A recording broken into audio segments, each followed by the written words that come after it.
यारिन, अम्मी छोड़े मेरा हाथ। जब देखो मुझे यहाँ से वहाँ खींचते ही रहते हैं आप लोग।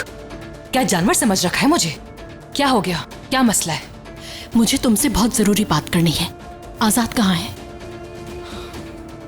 मैं तुमसे बहुत तरीके से बात कर रही हूँ, मुझे सच सच बता दो जो कुछ भी चल रहा है। तुम्हें मालूम है कहाँ है वो? बताओ मुझे। मैं नहीं जानती कि वो कहाँ है। ना मैं जानती हूँ और ना मैं इस बारे में कुछ मजीद कहना चाहती हूँ। तुम्हें शराफत रास नहीं आती। तुम्हारे बाबा और दादा तुम्हारे खिलाफ हो चुके हैं।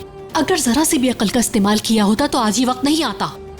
यारिन, तुम कितनी बड़ी मुसीबत में फंस चुकी हो तुम्हें इस बात का अंदाजा तक नहीं है। अच्छी तरह से जानती हो इनकी जुबान से निकली हुई बात पत्थर पे लकीर होती है। अब तो बता दो आजाद कहाँ है? मुझसे अब कुछ पूछने की जरूरत नहीं है आपको। मुझे वैसे ही बहुत डर लग रहा है। यारिन,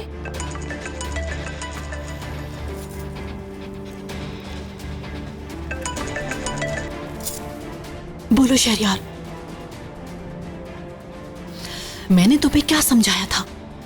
उस घर में होने वाली एक एक हरकत, खास तौर पर अजीजा क्या करने वाली है, सब बताओगी। रेहान और मीरान को लेकर उस घर में क्या चल रहा है मुझे सब कुछ जानना है। अपने कान और आंखों को खुला रखना। समझ गई तुम? अब मुझे कोई फालतू कॉल नहीं करना। बेवकूफों की कमी नहीं है हमारे पास। यारिन,